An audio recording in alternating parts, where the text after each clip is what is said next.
And maybe have now discussion time. Please, Natsukawa-san. Yes, so it's nice. The program is right on schedule. And thank you for all speakers so far. And I enjoy your great talks. And let's move on to the final part. It's discussion part. And so everyone is welcome to jump in the discussion. And if you have comments, please leave comments on chat and we can notice and ask you. And at first, I'd like to invite any questions or comments from the audience. So are there any questions or comments or suggestions or anything from the audience? There are some people who wanted to ask, but had no time. Yes, yeah, I would just like to raise one small follow-up question to Oliver's presentation. I think it was mainly focused on dating. I wonder how optimistic, or maybe whether to say even pessimistic, you are about applying the same method to, for example, authorship identification of a slightly later Sanskrit texts, for example, from the classical Shastic corpus, because I think there are many disputed texts that we have over there, and I think it could be interesting to look into these. Yeah. Absolutely, I fully agree, and that's basically only a matter of time. So I think there's quite a good track of research in authorship attribution in NLP. So one could definitely go for it. I'm not sure about really the chances of success, but I would say I'm quite optimistic to make some significant progresses there. For instance, I once started to do it for the Dashakumara Charita, this question if the text may consist of two parts, but it's simply a matter of time. So yeah, one could do all this for other questions too. Okay, thank you. Yes. Okay, are there any questions or comments? Could I follow up on the last one? Yes, please.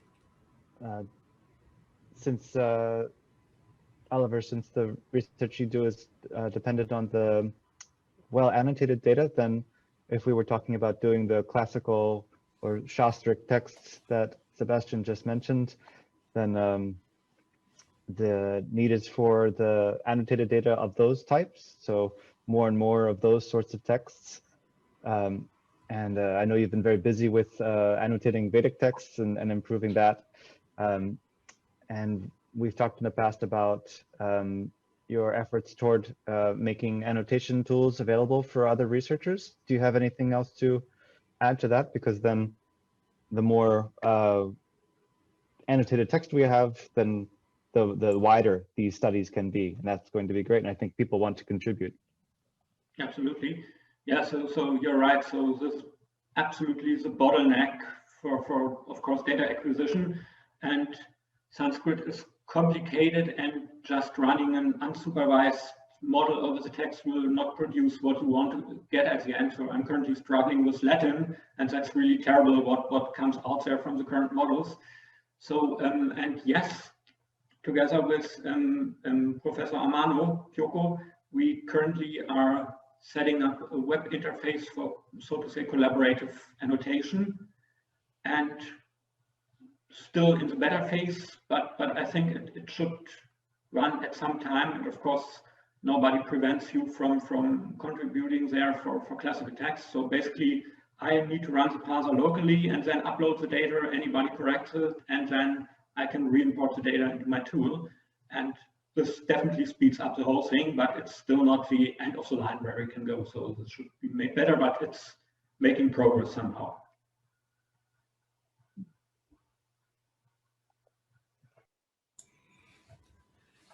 Okay, thank you. So are there any comments or questions?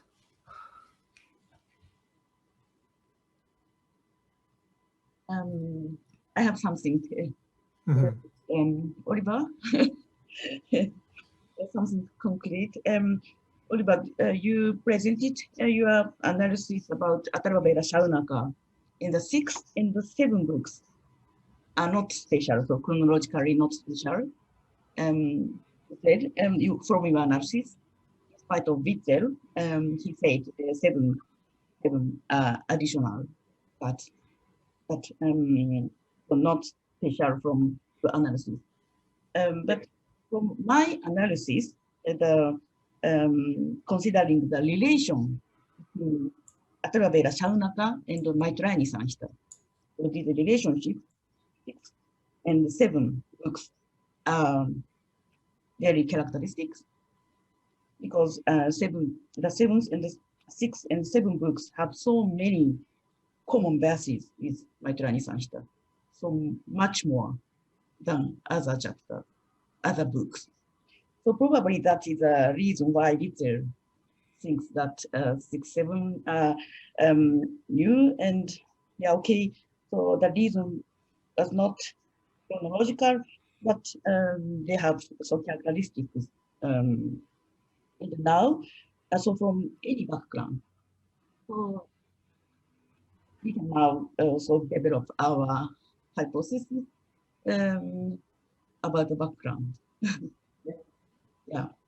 Do you have any ideas? So from I hope, basically, I think the Shaunaka will be one of the focus texts of our project. And what I presented here today is just, let's say, I took the model, I ran it over the text, and then I saw what comes out. Certainly, these models are somehow sensitive when it comes to parameter selection, and this has not yet been optimized. We will want to do this in this project. So presumably the picture could change perhaps at some time. Perhaps book 6 and 7 could fall out somehow more from this early layer of the Shaunaka. But perhaps even also, perhaps it may be the case that we do not find any additional evidence and for closer links between Shaunaka 6 and 7 and Maitrayani. So currently I can only give what I have here, but I definitely will keep this topic in mind, and this will be one of the focus points of what we will do in the next 3 years. So it's definitely a good point for collaboration. So yeah, so we can make our hypothesis better. So from different perspectives.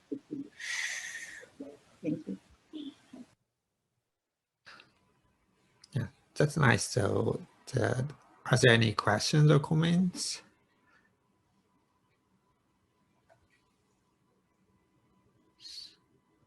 So we have no comments on the chat. So I'd like to get some comments from today's speaker. Is it okay? There's one question. Yes, please. Karsa. Thank you for all the talks. I have one question to Professor Moro. You mentioned that, I think that you mentioned that late Professor Kondo's work on Japanese art, and I thought of Kino Tsurayuki, who pretends to be a girl, lady, but who is a male. So I was wondering, like, this kind of things also happen in Sanskrit. So I'm reading fake Upanishads, later Upanishads that pretends to be very old, and then they use several, older forms. But I can see that this is very new text because they are not so good. So I was wondering that whether, I think this Kino Tsurayuki is a male, but who pretends like a lady. So like, is there any, like data analytic, any data analysis show any difference in their wordings, or is there any studies about that? And then I would be very interested to read that kind of materials. Thank you very much. So I'm not specialist of the Japanese classical literature. So, but according to the works of the Kondo, Miyuki, or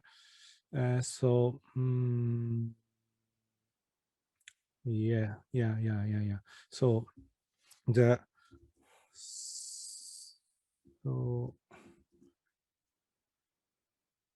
yes. Do you have interest? Are you interested in the gender analysis or more general topics? Or I'm interested in both, but whether this gender difference Uh-huh. really can be reflected in the language of the Kinotsurayuki, or I said that that could be also applicable to our text, because Sanskrit text tries to pretend that this is very old text sometimes, so that I won't be able to detect this, fake lateness and very lateness, so fake oldness. So yeah, like I was wondering that what kind of analysis can be made for these fakeness. Yes. So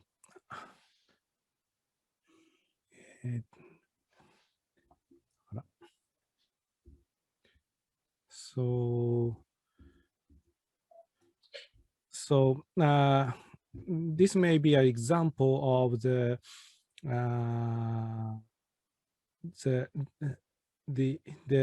question of, so this Kongozanmai Kyoron is attributed to Kongozanmai Kyoron or exposition of the Vajra Samadhi Sutra has been attributed to Wonyo, but according to the contents of the text, but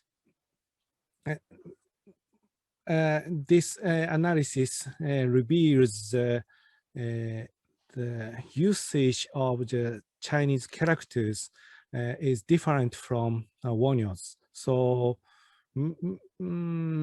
maybe this analysis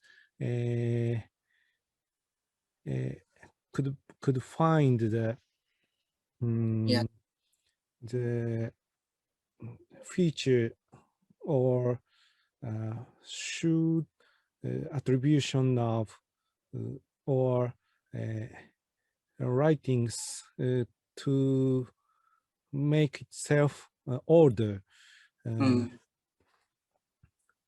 So yeah. So maybe the Anthony Kenny says that fingerprint or trivial and humble feature is important to find such a kind of text. So Ngram is one of the better approach to find them.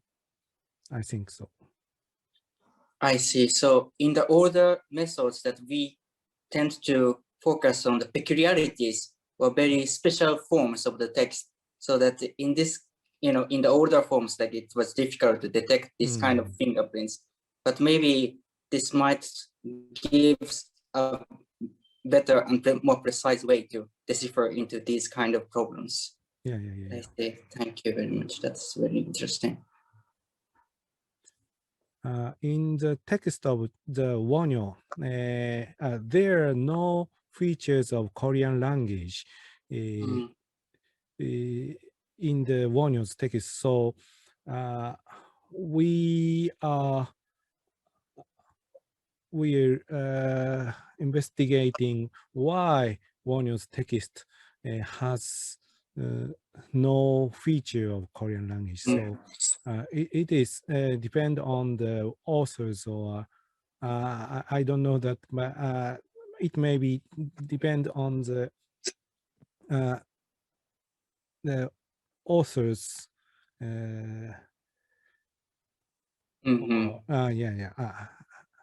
Yes. So. Yeah. Thank you very much. Thank you. Okay, so Tyler have a question to the Amano Sensei. So go ahead, please. I know I'm asking a lot of questions, so please, if there are others, I will defer to other people. But if there's no one else, yes, Professor Amano, I wanted to say that the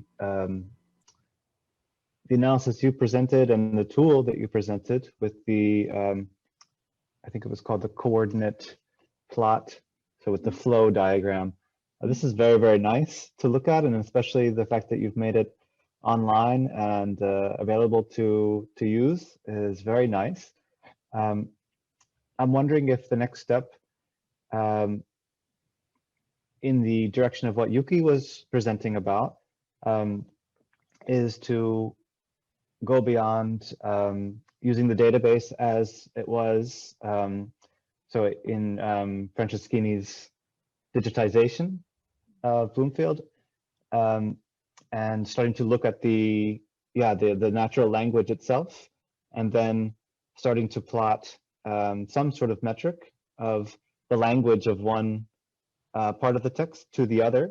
And this seems like a nice next step, and you already have the framework of the tool laid out. And this is also to Sebastian, if he's there listening, also seems like a nice visual option for presenting parallels as found in his Buddha Nexus project that he works on. So yeah, this is a number of people who are being addressed here. It's also sort of related to n-grams in a way, because we're choosing some sort of window to look at and then graphing the similarity based on that. So yes, if you have any thoughts on that, or if others also have thoughts, I'd be interested to hear. Yeah, thank you. The purpose of this workshop is to create the network so among researchers. So I'm very glad to meet you, and I hope we keep in touch with the same interest and so for further collaboration. Thank you.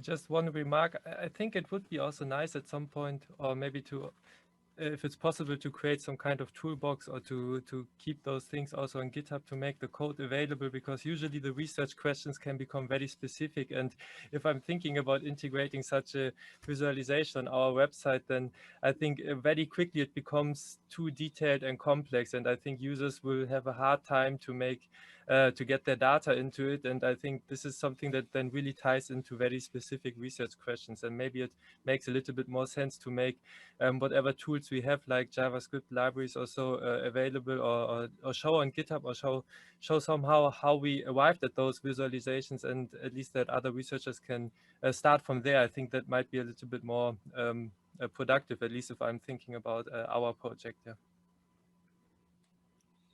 Thank you.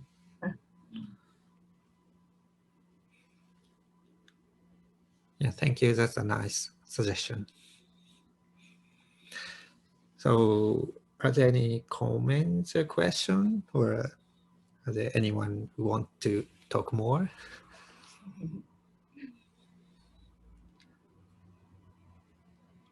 Professor Kulkarni message, we should deliver the people, the great people, and we will make a report of this workshop with the materials of all presentations. And so later, I will send you all the booklet, PDF booklet for report. So look forward to it.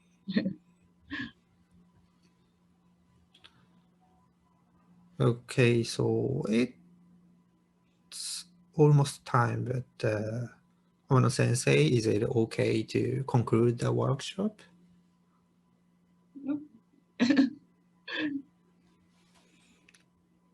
Okay, so my comment is I'm not familiar with Indology, with this historical study, but I'm very excited to hear every talk, and I enjoyed a lot. And especially I like the Oliver's approach to use a Bayesian model and analyze a literature data set quantitatively, and I learned a lot.